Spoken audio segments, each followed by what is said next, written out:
बिहार की सियासत में ओवैसी का बंद दरवाज़ा किसके लिए खतरनाक।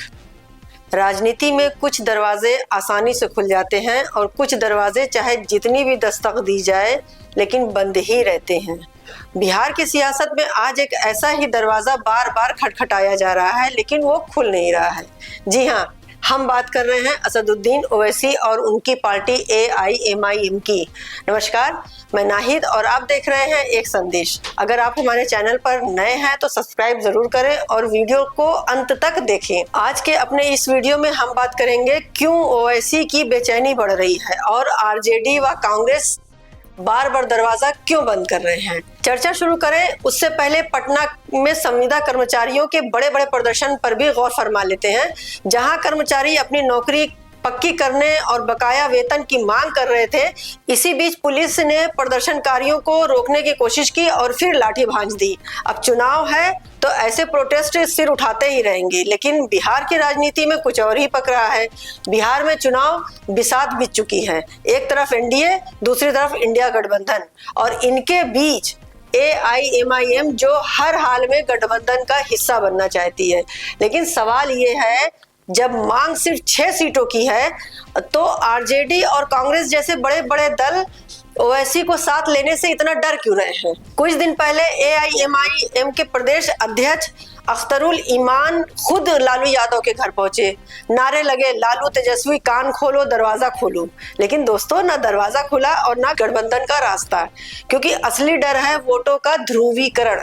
तेजस्वी यादव भली भांति जानते हैं अगर ओवैसी आए तो मुस्लिम वोट का ध्रुवीकरण बीजेपी के पक्ष में हो सकता है और सिर्फ मुस्लिम वोटों के सहारे सत्ता का ताला नहीं खुलने वाला।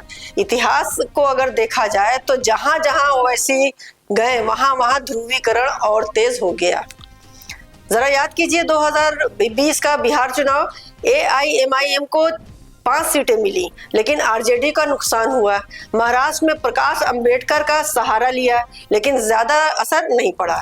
तेलंगाना के बाहर उनकी राजनीति हमेशा दूसरों की बैसाखियों पर खड़ी दिखी। तो क्या इस बार भी वही कहानी दोहराई जाएगी। महागठबंधन का डर साफ है, अगर ओवैसी अंदर आए तो हिंदू वोटर खिसक सकते हैं, अगर बाहर रहे तो मुस्लिम वोटर में सेंध लगा सकते हैं, यानी दोनों ही हालत में खतरा।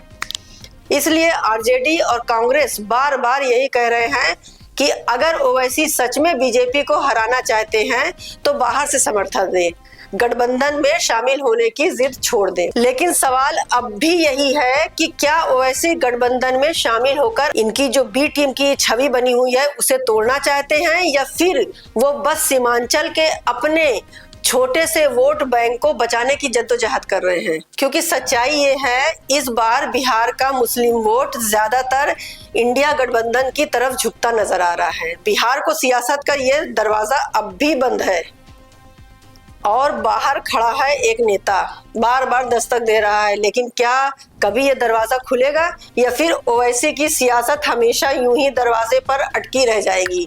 तो दोस्तों, आपकी राय में AIMIM को गठबंधन में जगह मिलनी चाहिए या नहीं, कमेंट बॉक्स में जरूर लिखें। वीडियो को लाइक करें, शेयर करें और चैनल को सब्सक्राइब करना बिल्कुल मत भूलिएगा। मैं नाहिद मिलती हूँ अगले एपिसोड में किसी अन्य चर्चा के साथ। नमस्कार, जय हिंद।